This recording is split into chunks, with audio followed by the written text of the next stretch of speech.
Hello, everybody. Welcome to Slow Fashion Rebel February 2021 edition. My name is Emily, and I live in Brooklyn, New York. And this is my lovely friend, Sophie, and I live in Cheltenham, UK. Ignore the rattling in the background. It is my dog. Dog is named Lucas. He sometimes makes an appearance, and he's an adorable and certainly I feel like he's a part of this podcast as much as you and me are. I mean, I'd like him to be anyway. He is the third. If he could control a computer with paws, and let me tell you, I am trying to train him. He'll be here on his own little screen. If he could do any crafting and show us some of his crafts, please let us know. There he is. Oh, there he is. Hi, Lucas. Oh. I feel like he's got a lot fluffier. Oh yeah, in the wintertime? Yeah, I think it was his fur's growing in because he will get like super long fur. Like I've looked at other long-haired, because he's a miniature long-haired dachshund. I've looked at other ones and they have these like super fluffy coats, but I think it takes like a couple of years for them to come in. Mm-hmm. His ears have been looking extra fluffy. And Lucas is a puppy for everybody who's new. He is a puppy. He's also from Texas. Yeah. So he's technically Lucas Dallas Parish. Mm-hmm. As a little nod to his birthplace. And everyone looks at us really weirdly when we say he's from Texas, because obviously we're now in the UK and we have to clarify that we didn't fly a dog from Texas to the UK because we were so desperate for him. He only went to as far as New York, which is a much shorter journey. And then obviously flew to the UK from New York. So for everybody who's new, Sophie and I met while she briefly lived in Brooklyn with her husband, Jake, when they got their dog, Lucas. And she recently moved back, and we're using this to keep in touch with each other and you. And that's kind of it. We talk about crafting, mostly knitting and cross stitch, which I'm now obsessed with. I also am a sewist. I sew garments. I used to do that professionally for theater, and Sophie has a new sewing habit, hand sewing. English paper piecing. Which is very exciting. So that's what we're about. You can catch us once monthly for the time being on this channel. So that's the introduction. Down low. How have you been doing for the last month? What have you been up to? Well, I must confess, I've gone through this phase again where I've been kind of like lackluster in my crafting, and I think it's just like a general like, can you believe it's 2021 and the world is still like frozen in time? And I think it's all caught up to me. Like initially I think I channeled that into being extra productive with my crafting. I would say while I was in New York, I was really craft focused. When we first moved back, I had a few bumps, but I was kind of like reasonably craft focused. I went crazy with English paper piecing for about a fortnight, where I made like a quarter of the quilts over. It was like ridiculous. And then the last couple of weeks, I've just been like apathetic to it. Like, I know I should be knitting, but I can't really bring myself to be kind of like that fussed about it. And like if I've tried to do other stuff, it's just been like the same reaction. But I have managed to make progress on my jumper regardless of that, because I'm making a test knit and therefore I have a deadline to hit. So that's kind of keeping me motivated, but not really as motivated as it should be. So I'm busy working on a test knit for making stories. This is for I want to say maybe summer issue. It's the Barina Sweater, Borina, or Baringa. Maybe there's a G in there. It's good that I know what I'm knitting. It's really pretty. It's got this really simple but looks very effective cabling on the side. Beautiful. Got a really nice split hem. It's a nice boxy shape, which I appreciate. This is the front. So I finished the front. Finally feel like I figured out wrap and turns. Oh, I've only good. done them once before and I was a bit confused about them, but I feel like this time I was like, oh, why did I find them confusing? They just kind of snapped into place. And now I'm busy working on the back. So, I mean, I don't know why I'm delaying it because it's mostly stockinette stitch. So nothing so far, I say so far because I've got the sleeves to go, just in case, has been particularly taxing or like stressful about the jumper. I don't even find it necessarily boring to work on. Like, I don't think that's the reason I'm not doing it, because it has been kind of soothing when I have done it. But yeah, it's just bringing the motivation. Yeah, that's great. And the yarn is a non-superwash yarn. It looks like that's going to be so cozy. It feels so nice. I'm really excited by the finished fabric. My lighting isn't really showing the color properly, but it's this really beautiful, like sage, like pale sage green. And it just feels really nice. And it shows up the cables so well. Like when it's blocked, they're going to look, if I do say so myself, because I knitted them, amazing. It is the, actually, no, I'm not going to say it. You can go back to the last video and find out what yarn it is, because I was so bad at pronouncing it last time. I'm sure it's stuck in everyone's memories. Well, also, we can put it in the down bar, right? Yes, so all of the project information will be there. But do you maybe want to talk about like why you felt like wrap and turn was confusing and like what helped you figure it out? Because I feel like that's something that a lot of people struggle with, and if there's anybody watching who is struggling with that and maybe can get some insight from your experience. Yeah, so I think, I don't know why I've never, I guess I must have just used other patterns. I've used different techniques. And I remember I did them, you know, for the pink jumper that I'm also haven't finished, with the funnel neck. There were wrap and turns around the neckline, shaping them there. And maybe because the wrap and turns are on both, I think they're on both sides of that jumper. And I watched a couple of YouTube videos, because if I'm ever stuck about anything, watch a YouTube video, because let's be honest, YouTube is amazing and has the answers to pretty much everything. And I think I was just positioning my yarn, or I wasn't positioning my yarn properly, and I don't think I was counting like the stitches before the wraps properly, or there was something going on that my brain just didn't get, along with picking up the wraps, because I think that was also kind of tricky. But I watched, let me just double check what the exact video was, we can link it below, but it was, I think it was Very Pink. It'll be in my recently.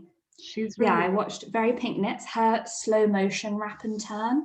And as soon as I watched about like 2 minutes of that, I was like, oh, like this is how you do it. And it was just something about being able to see it so clearly that I was like, how have I not grasped this before? right. Watched that a couple of times and got to work. And she shows it in both knit and purl, which is really helpful.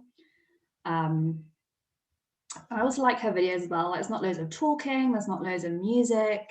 It's literally, you know, she says what she's doing and then she does it. Like, there's not any kind of distractions, and you can really focus on the technique and the method.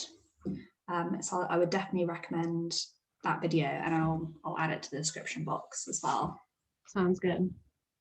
But yeah, I think there was one I messed up, but I mean, to be honest, it's blended into all significance in the grand scheme of things. And I don't know how I messed it up. When I came to pick up the wrap, I could tell that it wasn't quite right, but I just went with it anyway. But apart from that, they look pretty good. I always used to get really confused about like, do you know how it says like knit to 5 stitches before the wrap? It's like, do you include the wrapped stitch or not? So I also had that same thought and chose not to include the That's what I've been doing. wrap stitch. So yeah, it was like, for me, it was knit until 3 before the wrap stitch. So say like this finger is the wrap stitch. Yeah. And I have the 3. Right. And then would then like wrap this one, which I hoped was the right way of doing it. That's what I've been doing too. Yeah, that's really that's good. That's what I mean, it works out. It's worked out. So yeah. As long as you get the vague shape you're after. Yeah. So I wonder if there's like I must look into like alternatives, because like I think it looks good, but it does create like I don't know if it's just, oh, maybe it's only one side. Maybe I didn't pull these tight enough, but I have got like a little, you see that from, there's like little, yeah. That's from the wraps. So maybe I should just worked it with well, it's on the back side, so you won't see it anyway. But yeah, you won't, yeah. But I know how you feel sometimes. Wrap and turn short rows get a little messy. I do really like German short rows, but every time, like, patterns are usually written with a wrap and turn, and I just do the wrap and turn because I don't know, I can't be bothered to like yeah, sometimes it's easier just to read a pattern and do it. Yeah, totally. I think the only thing I feel like, the only thing I really swap out is probably like increases and decreases. Like sometimes if I look at a decrease, I'll go, oh no, I'll do like a different one because I prefer the look of it or something. Mm-hmm. I can't think of an example right now because that's classic me. Brain has gone blank. But you know, like when you do like a raglan, for example, mm-hmm. Sometimes the way the pattern's are written, you feel I feel like, oh, I can make that look nicer if I did blah blah, rather than what they've written. But I think that's like easy to swap. I don't know. I feel like I'm waffling now. Oh, it's okay. Would you like me to show my sweater? Yes, please. Detract from my waffle. So I showed this last time, and I think that I had done the body last time, but anyway, I have one sleeve now. I love it. So I'm super happy with this, or chuffed, as Sophie would say. I love it. Love it. It's a merino with a little bit of silk. It's Little Fox yarn. The base is called Vixen. It has like 15% silk. And the color is called Mandolin Orange. So it's like a peachy, so nice orange color, which I really love. And normally I don't actually love knitting sweaters with superwash anymore because they pill, but this one I will wear next to my skin because it's gonna have a mock neck. So I just felt like the silk and superwash merino content would be really nice for it's going to be so nice. Next I was just admiring your perfect stitches there as well when you had held it close to the camera. Oh, thank you. Would you like to see them again? Stunning. It's got a tubular bind off, which I don't normally. That's one thing that I like. If I'm substituting something, it's because I can't be bothered to do the tubular bind off, so I just do a regular bind off. But this sweater is so simple that there's like, I felt like it really Yeah, you know, in this case makes a difference. So I did it as required in the recommended in the pattern.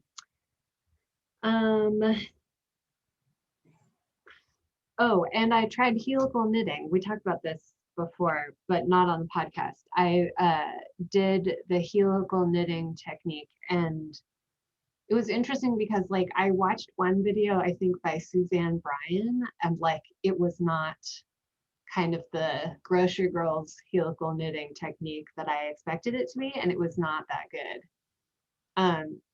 So it's where because I'm not going to be able to remember the video I actually watched, I'll just explain. But it's like when you're alternating skeins, you knit to 3 stitches before your tail, your other yarn tail or working yarn. Slip those 3 stitches and then just continue with that other working yarn, and that's how you alternate. And it means that there's no seam on the inside, which is amazing. The thing is, like, I felt like comfortable doing it with this pattern because it's just stockinette, but with any other pattern where there's like a lot of patterning, because you don't knit that 3 stitch section, like I feel like it would mess up, you know, yeah, decreases and color work and stuff like that. So if anybody else has experience using helical knitting in like a cable project or something that's more intricate, please let us know how that went for you. But yeah, I'm sort of just using it for like the super plain knitted parts. Not anything with any sort of change.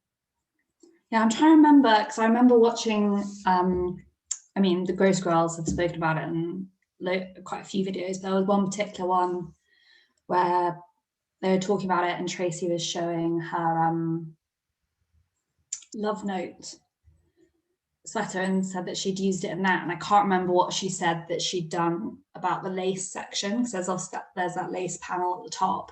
And I'm pretty sure she said that she couldn't do it around the lace and had just swapped out like down one side or whatever. Yeah. But I can't remember off the top of my head, or remember the video to go back and look at it. So it would be right. interesting if others have experience. Right. So I'm desperate to try it, but you know me, I tend to go for a few cables spattered around. Yeah, I mean, I usually go for more patterned things. So this is an unusual. Yeah. Anything with any stitch variation is going to make it impossible to do. Yeah. Yeah. Well, anyway, speaking of stitch variations, I have another project, which I don't even know if I told you about this, like in text message or anything. This was a total like impulse cast on, which it's been a really long time since I've done. And it, let me tell you, like it felt like freeing, you know, like in a way that I don't know. It was just like, I thought of it in the morning. Do you ever have that experience? I was talking about this to my coworker, Carlene, on that day. And she was like, what are you working on? I was like, or what are you winding yarn for, when I was buying the yarn? And I go, like, do you ever have this experience where you get dressed in the morning and you go, oh, you know what would look really cute with this outfit? This thing that I haven't made yet. So basically that happened. She's like, yeah, all the time. And basically I do feel like that happens all the time. But in this case, it just clicked in a way that made me go, that makes complete sense. I absolutely need that in my wardrobe. And then when I got to work, and I work at Brooklyn General Store, which is a yarn shop in Brooklyn, I started thinking, and I was like, you know what, it's a marled sweater. I'll show you the sweater. It's called the Velvety Cardigan by Gregoria Fibers. And it's a really simple boxy cardigan. I love the texture. It's gonna look really squishy. Like, so I've gotten to splitting for the sleeves, and I've just started. So nice. So it's like really hard to hold up and at this point. But so as you can see, there's it's got like a marled. Can you see that? That is Yeah. 2 yarns held together. You can also see that here. Looks so good.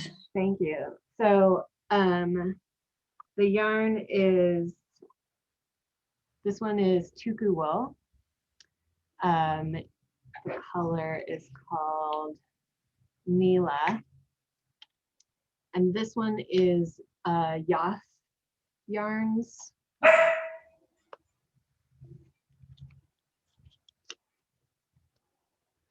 Yoth little brother raw honey. The Did color you is raw honey. Did you get them specifically for this project? Was it like, went to work, these are the yarns I need? So I was just about to get to that part of the story. This yarn is a superwash MCN, which stands for Merino Cashmere Nylon, which I just explained to our lovely audience that I'm not really that into superwash for sweaters. And especially if there's a little bit of cashmere in it, it definitely pills. Now, that being said, I do still use superwash for shawls because shawls don't like rub as much. You know, there's like not, friction between your arm and your boob. Like, let me just count. Let me just get Lucas. So I'm just gonna keep explaining to our audience.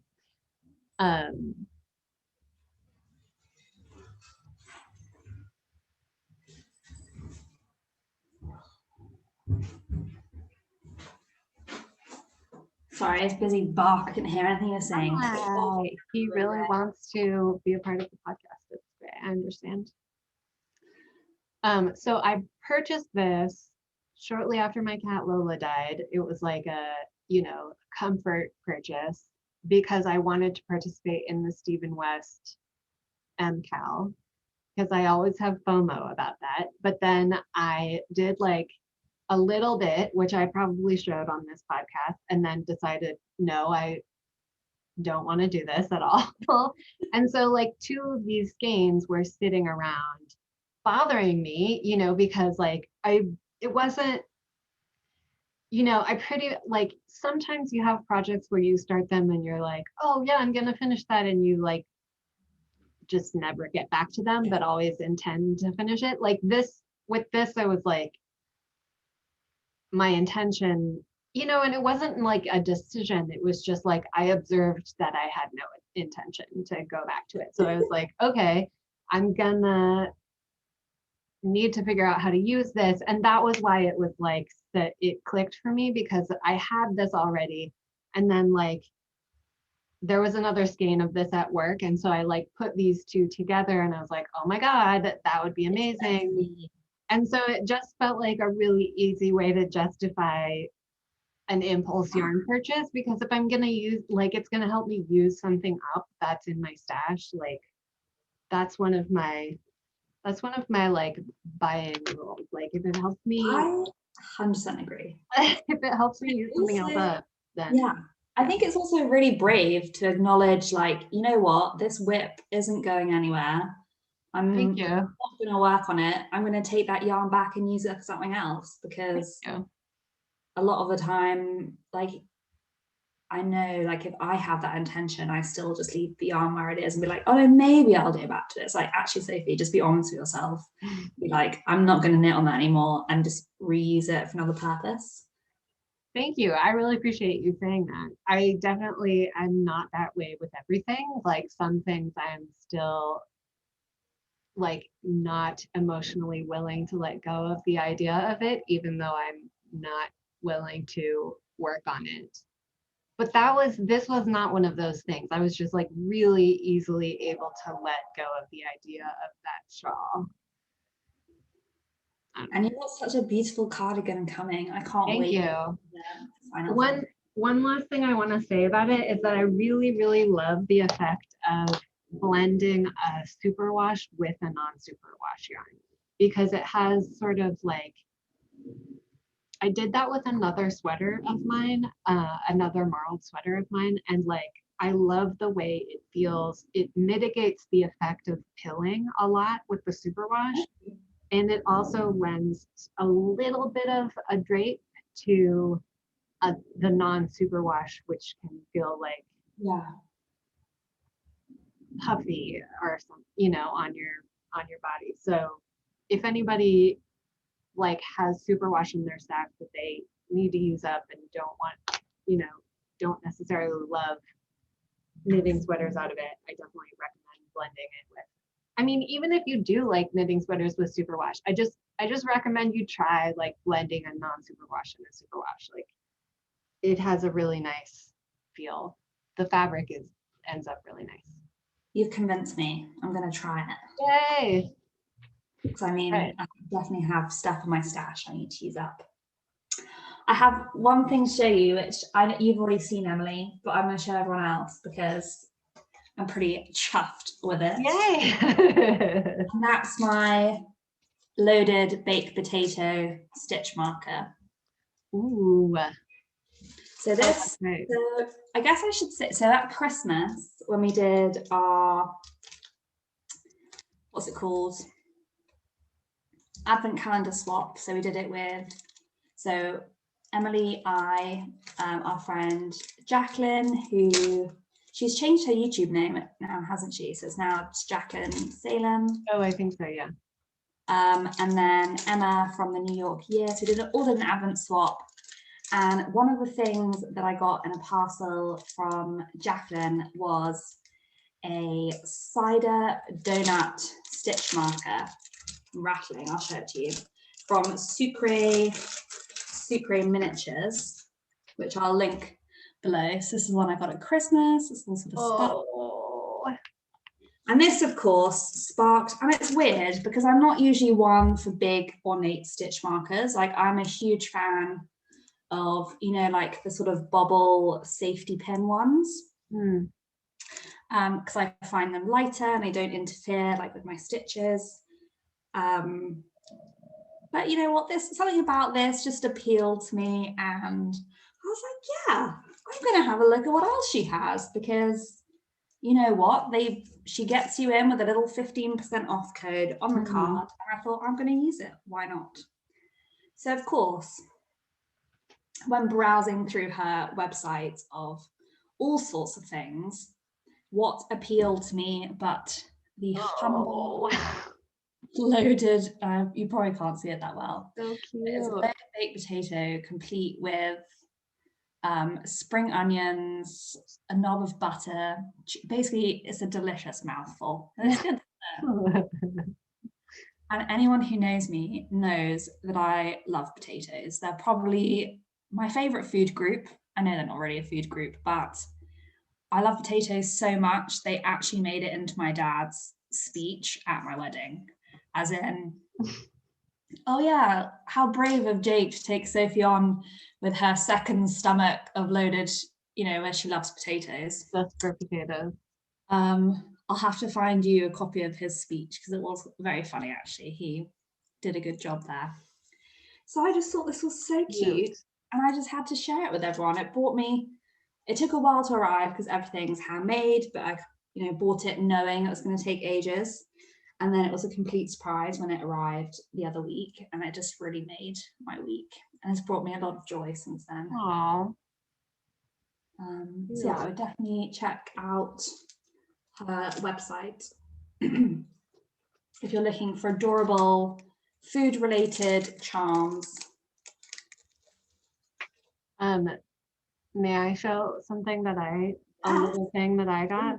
Now that we're on like little craft jewelry. I've lost the Barina under Lucas's bottom. Get that back. So I bought some needle minders for my cross stitching. Oh, I have like mascara on my face. Excuse me, everybody. So I bought some needle minders for my cross stitching because my friend Melissa came by the store and I was telling her about a new project that cross stitch project that I will tell you about also. And it's the 2021 Modern Folk Embroidery Stitch Along. So anybody who is like following the floss tube universe, or basically the cross stitch universe, already knows what I'm talking about. But so I was telling her about that, and I was showing her my current project that I had on hand at work, and she goes like, "Oh my God, what is that tool? That's amazing." And she had never seen a needle minder before. And I was like, "Oh yeah, like this is this really cool, useful thing." So for those of you who don't know, a needle minder is like a magnetic just thing that you put on your cross stitch that holds your needle. So, you know, very useful. And so I only have one that because like my budget has been really tight this year. A needle minder like is really useful, but I was just like feeling like I only needed one, but then it was annoying. Like as I have started more projects, it's been annoying to like move it around, especially if the project that it's on has a threaded needle on it, because I kind of need to keep the needle minder on there, you know, or it would be better to do that. So and the one that I had was a little white paw that was specifically bought to remind me of Lola before she died, and then she died. And it's not that I don't want to be reminded of Lola, but it's reminds me of Lola like during a bad time, like when she was like a couple of weeks before she passed away. So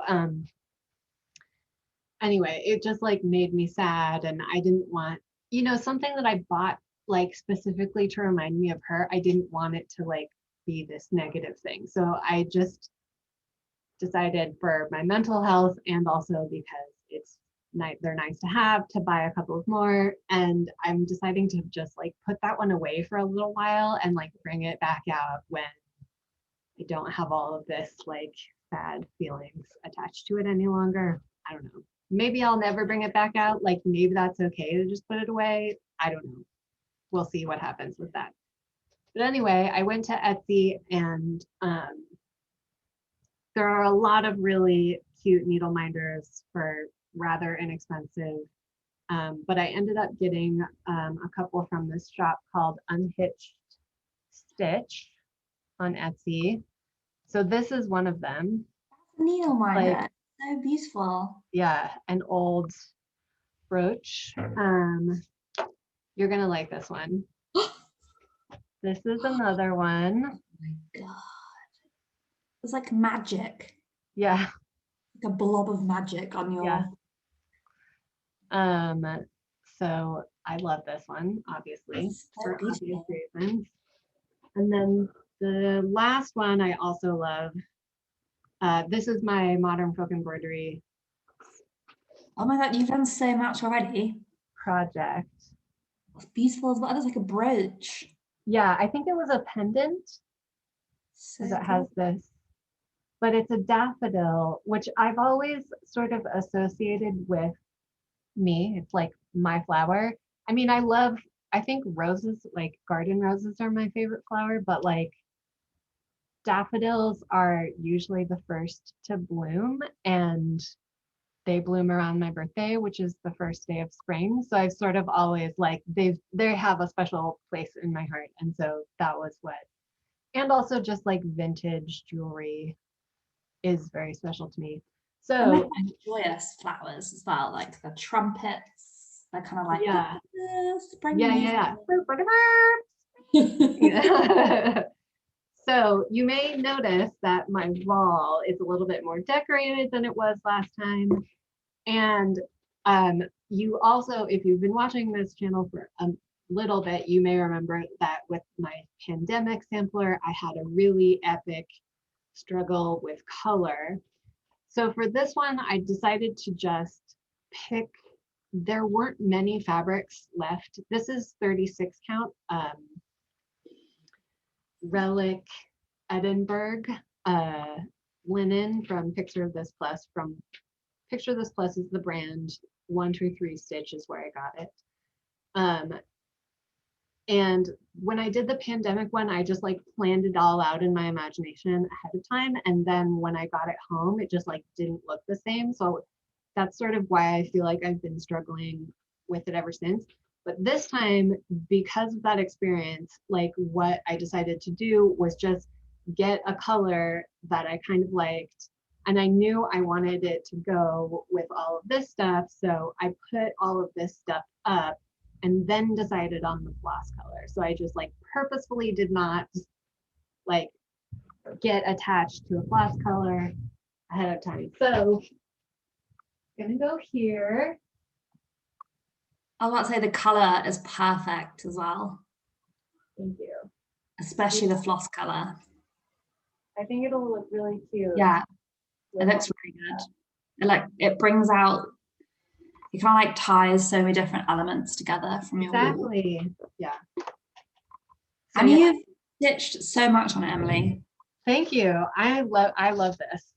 And I love it too because it's like, I don't know, I look at it and I'm like out of context, I'm like, do I really like this? I don't know. But then I just decided that it's like, this is meant to be fun. You know, it's one of many things I can stitch. I don't have to be all perfectionist about it. And so I think like deciding to approach it in that way, like makes me feel a lot better about it too, because, you know, with the pandemic, it was like, I bought that one knowing that it would be special because it was a big piece of fabric, which was expensive. And I wanted to do it with silk, but I ended up not being able to afford to do that. I mean, I could have splurged on it, but it would have made everything else a little stressful. Just because that's like the financial situation I've been in during the pandemic. But that ended up putting a lot of pressure on it, you know, because I knew that this was like the only sort of nice project that I was allowed to have. So it, anyway, it feels better to have like a bit of a lower pressure, but still really nice project. Yeah, and hopefully kind of like more of a, like encapsulating feelings that are hopefully going to happen in like 2021, like a bit more kind of like hope and freedom and like, you know, things to sort of like look forward to. Yeah, that's amazing that you picked up on that because that's totally how I've been feeling about it. And it's also called The Fruits of Plenty. The design is called The Fruits of Plenty. So it is definitely like, feels like, you know, hope for the future. Yeah. So I think you thought about it in exactly the right way. Thank you. I can't wait to see it. Oh my God. Me too. I have continued to work on the pandemic one. I mean, I haven't had a lot of room in my stitching schedule at the moment because I'm really trying to finish this. And I'm also obsessed with this. So, and I'm knitting more than I was before. But I decided to make it all that mint color, which I think I told you, Sophie, but I'm not sure I shared on the podcast. So I have that right here if you want to see it. Just because I love this I haven't one so much. Worked on it in a little bit. Oh, it's so beautiful. So this dark border is going to stay dark, and then I might do, there's a place at the bottom where you put your initials, and I might do my initials in the dark color. But aside from that, I don't want to do any deciding on the fly. And I also realized and talked about this with Jacqueline, who's my friend, who's a graphic designer like I am. And it felt so nice to talk to another designer about it because she's like, your eye goes to the place where the color is different, like immediately. And it means that you're putting like priority and emphasis on that object. And I was like, thank you. Like finally somebody understands this. That sounds really snobby of me. I'm very sorry. Everybody else, including Sophie. But sorry, did I just hurt your feelings? No. Okay. It takes a lot to hurt my feelings. I didn't even consider them that they should be hurt. So well, I'm not gonna try to hurt your feelings. Now I feel like maybe I should feel that. No, I think it looks peaceful. Thank you. Yeah, so I'm happier with it now. But it's also like I also decided to just take it, like it's not the only, again, I can have more than one nicer cross stitch project, so I don't have to like make it the perfect thing. Yeah, like less pressure on one. Yeah. So that I feel better about that too.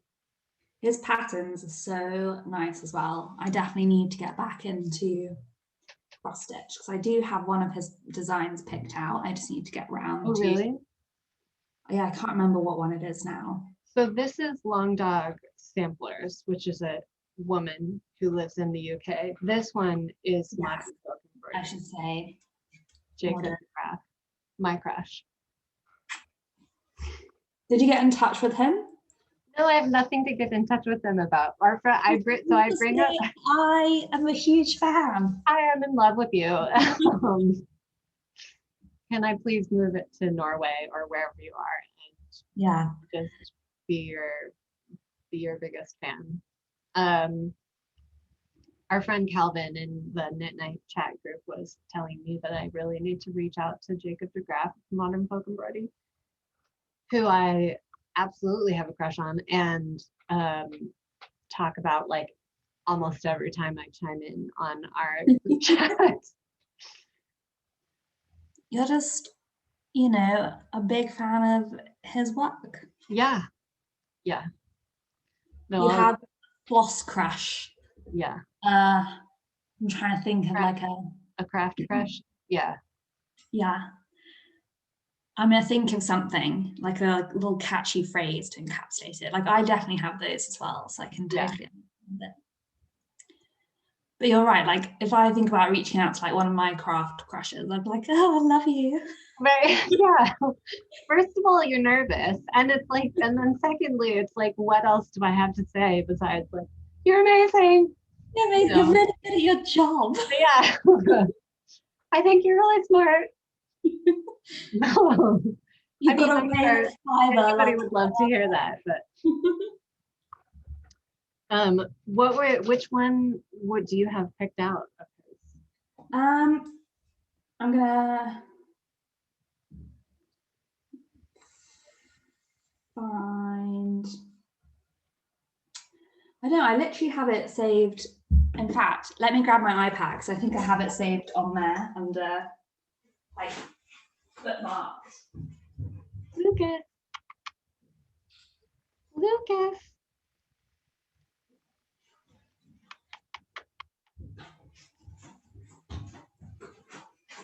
He's just looking at me like so put out. I just left him like perching out there like, excuse me? I was trying to get his attention, but he's way more interested in you. He gets really confused. Like I FaceTime my grandparents once a week. My granddad like literally is in love with him. Mm-hmm. He's like trying to shout to him, and Lucas is just like, where's that noise coming from? He just doesn't get it.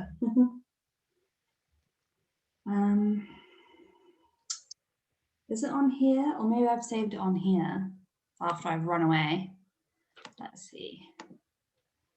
Yeah, I've literally got a to make folder. Ooh. The Fracta Hex cushion. I love it. It's like it's sort of split into 4, I guess, like mirroring each other in like a kaleidoscope. It's got like little hearts and birds. I don't know, something about it just appeals to me. And I don't know if that's partly because, I'll link it in the description box below, but on the website it's stitched and it's really nice, like periwinkle blue color that's remarkably similar to my jumper. So I feel like perhaps it's partly the color that it's stitched in that's calling out to me as well. But I just really love the pattern, and as soon as I saw it, I was like, oh, that would make a really good cushion. And then it is apparently written for a cushion as well. Cool. And it doesn't look too, I mean, it's like famous last words. It doesn't look too complicated.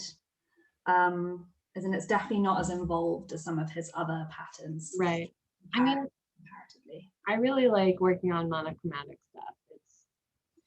It's slow going, but it's, I mean, just not having to think about changing colors is really nice. I don't know. yeah, I imagine that's quite freeing. Like that was, I'm still working on working on as in it's on pause and I haven't done anything else. Theoretically still working on. The bookmark, and that was like one of the frustrating things of like, oh, like I should change colors now to kind of like fill in the section that I'm working on, because there's so many different color changes. I should just get on and finish that because I'm excited for it to be done so I can use it as a bookmark. Yeah, I know. You've inspired me to make a cross stitch bookmark too. I want one. Are you gonna make up your own design, or? Oh, that's a good question. I could.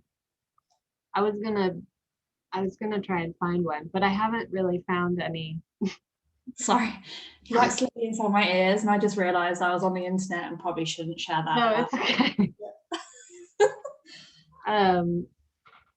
Dogs, dogs do. Yes, I'll let him do it. I'm literally like, I've become that person now. Like before I had a dog, I was like, oh, that's so gross. Who would let their dog do that? Me. Not the mouth though. That's like a step too far. Yeah, I was gonna say that, but then I was like, I don't know if yeah, no, gross. Yeah. The ears is probably like as gross as we get. Right. True. I was just gonna say there are these Beatrix Potter ones that are really sweet that I like. Oh, like the animals. Yeah. Oh, I love Beatrix Potter. Yeah. Peter Rabbit, and I met someone the other day called Jemima, and all I could think of was Jemima Puddle Duck. Who's a classic character. Yes. Well, I need to go. Well, but it was lovely speaking to chat with you, and thank you guys all so much for watching, and we'll be back on the last Monday of March. Well, we'll film on the last Monday of March, but the video will come out on the last Wednesday of March. But until then, I hope you have a lovely month, and don't forget to take it slow. Take it slow. Bye-bye.